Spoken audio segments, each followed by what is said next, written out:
Picking it up with our next video, we're still talking about Ben Yiju in Aden, Ben Yiju in Mangalore, feeling more close ties to his um, Muslim friends who are Arab um, than to his Jewish friends who are Indian.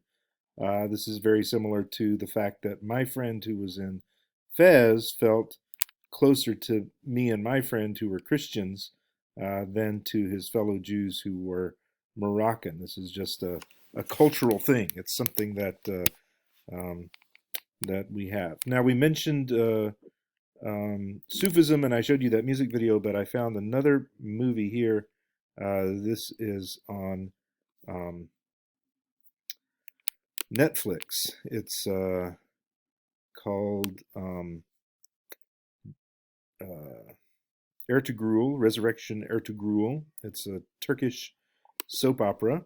And I'm just going to show a little bit here, just a little clip that has Ibn Arabi in it. He's a famous Muslim religious scholar from the 1200s, about maybe 50 or 80 years after Ben Yiju and Maimonides.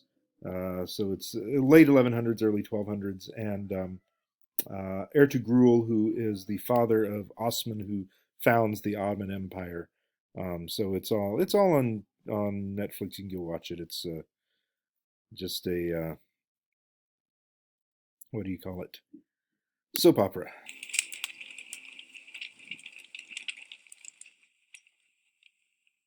Esselamun Aleyküm.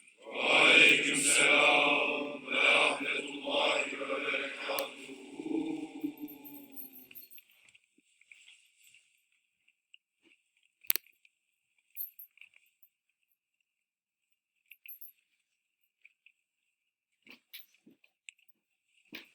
What are you doing? Make the video. Selameti hazirun, selameti gaybun, aşıklara vuslat bir sır Cenab-ı Hazreti Abdülkadir el-Geylani el-Fatiha. Allahümme salli ala seyyidina.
Sen kuluna taşıyamayacağı yüklemezsin. Bütün obanın yükünü omzuma koydun. Bana bu yükün altında kalkmayı nasip eyle yarabbim.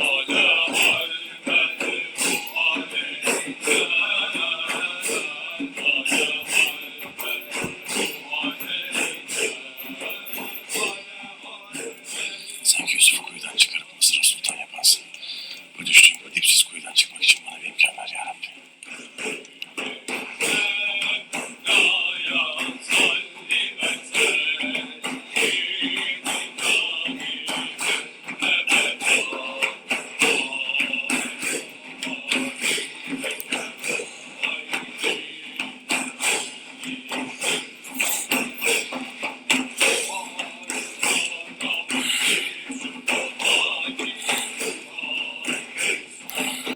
Okay, so that candle has been poisoned and he is about to die.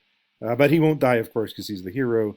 But they're sort of cutting it in back and forth with Ibn Arabi's Dickert, they call it. Dickert meaning memory of God. It's a devotional service ceremony where they do this corporate prayer and rhythmic sort of breathing exercises while they're praying the name of God and various other formulas. Let's get back to our notes here. So that was Sufism. Bama in Aden in 1135 is paid 2 dinars a month in salary, and I worked out what it was worth because I do these things.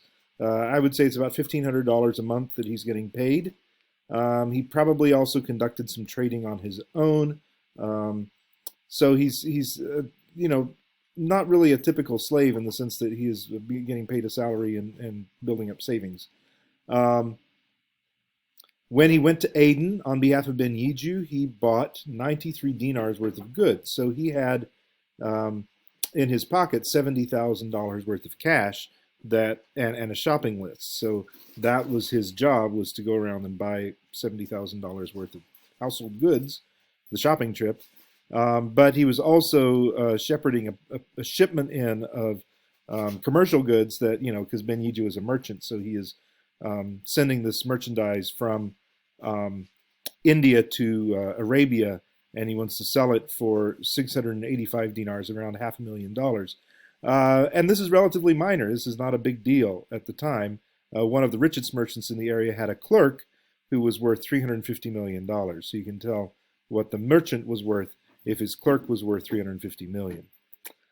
Piracy in the Indian Ocean was existent, but it was dealt with effectively using local naval and military forces. No one tried to gain exclusive military control over the shipping routes until Vasco da Gama did in 1500. He came through in, I don't know, 1482 or something like that, with a dozen ships going around the African coastline, and arrived in the Indian Ocean and went up to the first port and said, who controls, you know, the sea?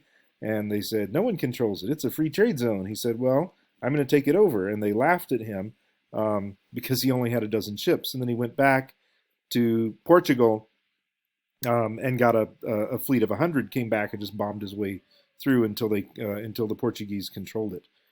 So it's quite an impressive feat for trading nations to destroy free trade. But that's really what happened. That's the history of the world. So soon the remains of the civilization that had brought Ben Yiju to Mangalore were devoured by that unquenchable demonic thirst that has raged ever since for almost 500 years over the Indian Ocean, the Arabian Sea, and the Persian Gulf. Thirst for money and power, especially.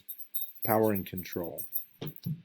Okay, I'm going to take a break here. I'm going to stop this, and then I'll come back and talk about Israel and the history of Israel and sort of Jews in the present, which I think you guys deserve a little more knowledge about that based on what we've already read. I sort of want to finish things up, and then I'll post another video after that one. But so we're gonna another YouTube video, but we're gonna do this lecture video on Judaism, and then we'll come back and start with Ben Yiju back in Yemen in the 1140s, which is basically the end of his life.